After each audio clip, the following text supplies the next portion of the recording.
අද වගේ දවසක අපේ තරුණ තරුණියෝ දුවලා පුතාලා අම්මලා තාත්තලා අදිෂ්ඨාන කරන් සේවකයා කම්කරුවා වැඩ කරන කෙනා බිරිඳ ස්වාමියා දරුවා ඕන කෙනෙක් වේවා අපිට පුළුවන් අනේකට හොඳ ගෞරවයක් දෙන්න අපිට පුළුවන් අනේකට හොඳ පිළිගැනීමක් දෙන්න මරා ගන්න ඕන තරුණ තරුණියෝ good morning කියන්න පරක් වුණොත් එහෙම මට එහෙම හොඳ බොහෝ කට්ටිය කියලා දෙනවා අහන්නකොට හැමදාම අපි ඉතින් මේවට හුම්කම් දෙන්න එපයි නේවා විකාර කියලා අතාරින්න බෑනේ තරුණ දරුවෝ බොහෝ දෙනෙක් කියනවා දැන් හරි වෙනස්ලු ඇයි කියලා අහනකොට වෙනදා මං කියන්නම් මේක මේ අපේ දුවලා පුතාලා ගොඩක් ඉන්න හින්දා good morning කිව්වේ එයාලු දැන් කියන්න ඇලු මං කියන්න ඕනලු ඔන්න වෙනස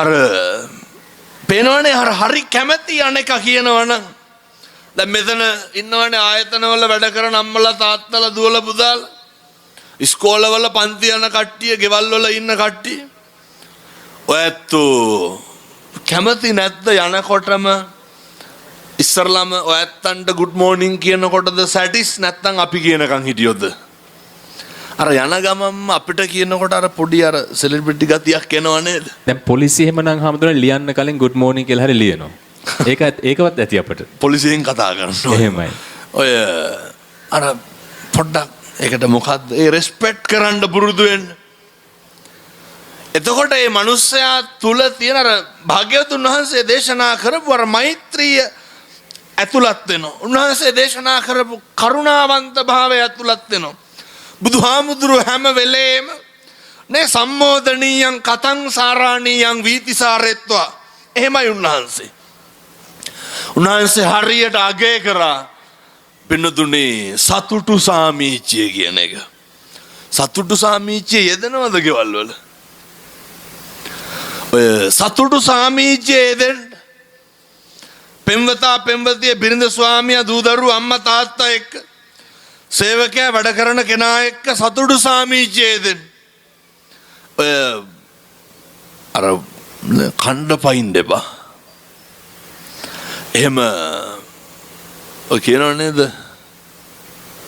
ඔය සමහර දරුවෝ කියනවා හාමුදුරුවනේ ගිහින් බෑග් එක ගලවන්න කලින් පටන් ගන්නවලු අපි හිතමුකෝ එක ගෑනු ළමයෙක් මට අර ෆොටෝ වගේක් එවනවා ඒ කෙල්ලට තාත්තා හොඳටම ගහලා මේ එහෙම කරන්න හොඳ නැහැ කවදාවත් ඇයි කියලා අහනකොට කවුරු හරි තරුණයෙක් එක්ක ප්‍රේම සම්බන්ධතාවයක් නඩත්තු කරනවා ගොඩනගාගෙන එතකොට දෙමව්පියෝ හැසිරෙන විදිය දරුවෙක්ගේ මොකක් හරි දැක්ක ගමන් මොනවද කියන්නේ ඒ දරුවට මුළු ආත්මෙම එපා කරවන්න එපා නේ මම කියන විදිහටම කියන්නම් ඔය කියනවනේ තොපිට ඉගැන්නුවට වැඩක් නැහැ මෙව්වා තමයි කරන්නේ ඔය අපරාධ සල්ලි කියා එහෙම කවදාවත් තමන්ගේ දරුවෝ අවතක්සේරු කරන්න එපා පුරුදු වෙන්න කිසි කෙනෙක් ඔය කණ්ඩ පනින්න එපා පින්නතුනේ කණ්ඩ පනින්න ආත්ම ඕන තරම් තියෙනවා තව බල්ලෙක් දැක්කම මොකද කරන්නේ කතා බහ කරනවද කණ්ඩ පනිනවා ඒවට කලබල වෙන්න එපා එනිසා පින්නතුනේ මේ දැක්කහම හිතට එන සිතුවිල්ල පාලනය කරන්න පුළුවන් ආත්මයක් ලැබිලා තියෙන්නේ. ඒ ආත්මය තුළ දැක්කහම පුරුදු වෙන්න අනේකට හොඳ පිළිගැනීමක් දෙන්න වෛරක්කාරයෝ නැති වෙනවා. දැක්කද අර ඊයේ අර ජෝඩුවකට වෙඩි තියලා මරලා දාලා තිබ්බනේ. පින්නතුනේ මොකක්ද මේ ඇති වෙන්නේ? අනේකට පිළිගැනීමක් නැහැ අනේකට ගරු කිරීමක් නැහැ මේ. මෙහෙම නැති වුනහම වෛරය කියන එක දලු දානවා. මෙහෙම නැති වුනහම පලිගන්න එක දල්ලු දානවා. සැනසීමක් ඇත්තෙම නැහැ. සහෝදරයෝ සහෝදරියන් අතර එක පවුලේ කට්ටිය අතර ඇති වෙන්නේ මොකක්ද? අර දෙක වෙන්න කැමති නැති එක. එනිසා හැම අවස්ථාවෙම අදිෂ්ඨාන කරන්න ඇති වෙන සිතුවිල්ල දැකලා හෝ ඇහිලා ඒක පාලනය කරන්න පුරුදු වෙන්න. හිතිච්ච ගමන් ඇහිච්ච ගමන් කියන්න කතා කරන්න යන්න එපා. අර හිතිච්ච දේම කරන්න සූදානම් වෙන්නත් එපා. මොකද හිතිච්ච දේ හොඳයිද නරකයිද කියලා බලන්න ඕනේ. හිතිච්ච දේ හරිද වැරදිද කියන එක බලන්න ඕනේ. අපි මේ කවුරුවත් නැහැ පින්නතුනේ මෙතන අවුරුදුනේ අවුරුදු 7-800ක් ඉන්න කිසි කෙනෙක් නැහනේ. මම මේ බණ කියනකොට මැරෙන්න පුළුවන්. ඔය ඇත්තෝ බණ අහනකොට මැරෙන්න පුළුවන්. මේ ඇට මිදුළු ලේමස් නහර වලින් හැදිච්ච සදුම්ලත් මේ ශරීරයක් හැමෙන් වහගෙන නඩත්තු කරන අපි පින්නතුනි මේ ඇඟ තුල 99ක් රෝග තියෙනවා. මේ ඇඟ තුල 99ක් ව්‍යාධි තියෙනවා. මේ ඇඟ පණුකුල 80කට ගුහාවක් ශරීරයක් වෙලා තියෙනවා. මේක හරි අස්තීර දෙයක් අපි නඩත්තු කරන්න.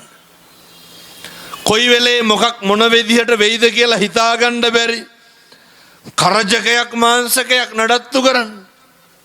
ඒ නිසා එක වචනයකින්වත් පින්නතුනි සංසාරේ නම් දික්කස්ස ගන්න එපා.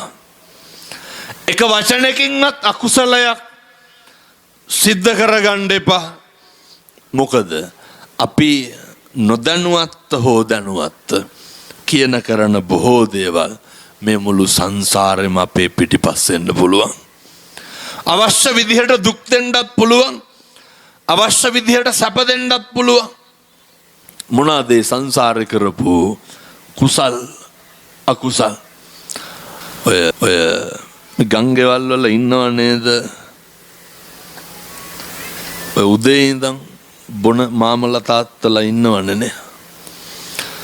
ඒ කියන්නේ ඔය සමහරුන්ට වැඩට එක්කන් අර වැඩ කරන්න කලින් බොන්න ඕනේ.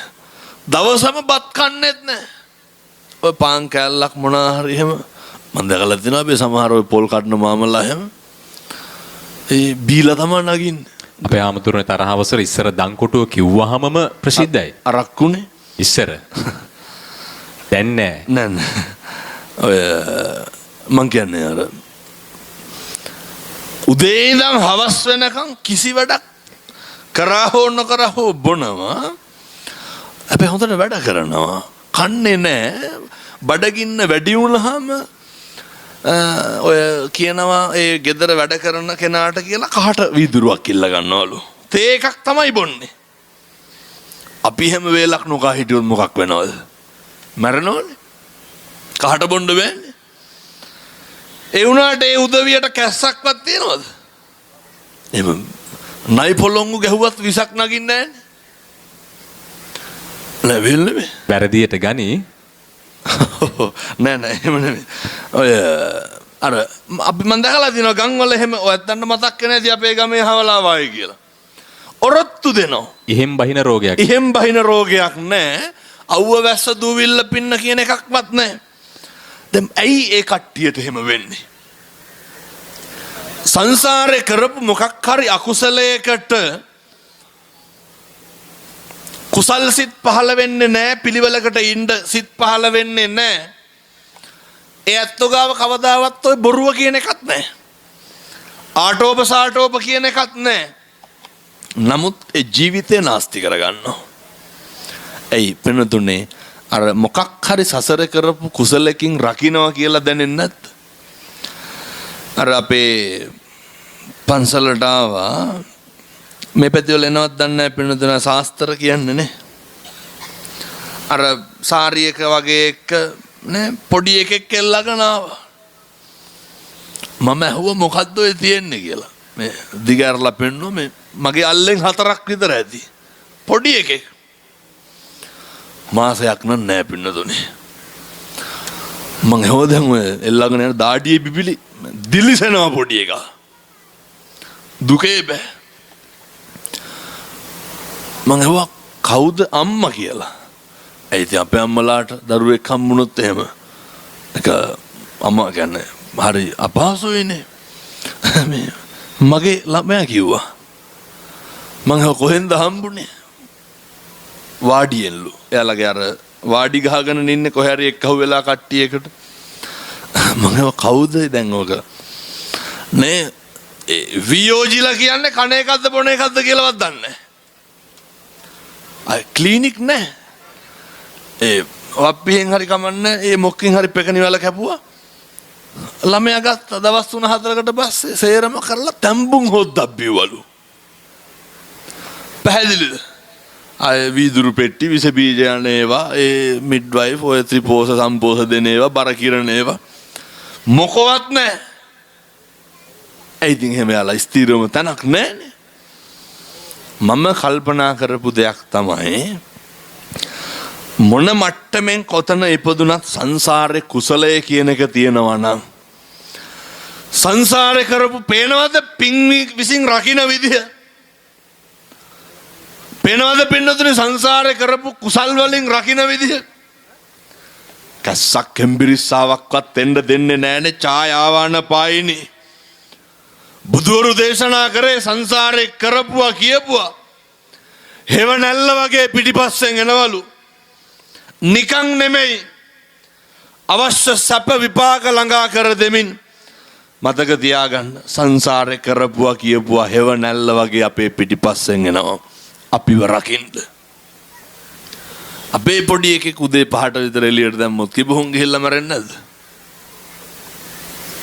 නේ අර ඔය කෑම හදා දෙන ඒවා පිටි ඒවා මොකවත් නැහැනේ ඔය අඹරනවා බ්ලෙන්ඩර් කරනවා නේ ඒවා කිසි දෙයක් නැහැ මම මගේ දෑහට දැකපු එක කියන්නේ ඒ දරුවන්ට අර වෙන කිසිම දෙයක් නෙමෙයි සංසාරේ කරපු කුසල් අකුසල් විපාක දෙන විදිය එනිසා අපිව රකින්නේ අපිව දරාගෙන ඉන්නේ තාම ඇවිදින්න පුළුවන් ඇයි පුදුම විදිහට පින් කරලා ඇති තාම කන් දෙක ඇහෙනවා ඇස් දෙක පේනවා මේ පුදුම විදිහට පින් දහම් කරන්න පුළුවන් ඒකයි මම යෝජනා කරන්නේ ජීවිතේ පොඩි හරි අවස්ථාවක් එයි අපේ පින්වතුන්ට අර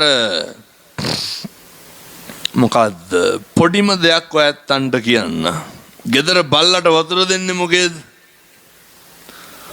ඔය කිරි හට්ටියක හරි තැලිච්ච නෑ බිලි එකක් පල්ලෙක හරිනේ ඔය ඇල්මිනියම් මොකක් හරිනේ දෙන්නේ මං කියන්නේ ඕකට වතුර ටිකක් දාන එක පින්නතුනි ඕකත් හරි දුර්ලභ වැඩක් ඕකත් හරි ඕක හැමදාම හම්බෙන්නේ නැහැ බට්ටික කණ්ඩ කලින් ඔය ගෙවල් වල කුරුළු ලෑලි තියෙනව නේද කුරුල්ලෙකුට හරි බත්තට 25ක් 30ක් දාන එක ඒවා හරි දුර්ලභ දේවල් පින්නතුනි ඇයි දුර්ලභයි කියලා කියන්නේ ඔය කරන්න හිතුණාද හැමදාම එහෙම හිතෙන්නේ නැහැ මිනිසත් භවයක් ලැබපු වෙලාවක විතරයි ඕක කරගන්න පුළුවන්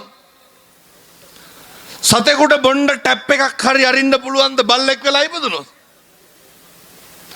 කුරුල්ලෙකුට කණ්ඩ බත්තට ටිකක් හරි දාන්න පුළුවන්ද නෑ පොළඟෙක් වෙලා ඉපදුනොත් මේ හැම එකක්ම කරගන්න පුළුවන් මනුෂ්‍යාත්ම භාවයක් ලැබපුවාම විතරයි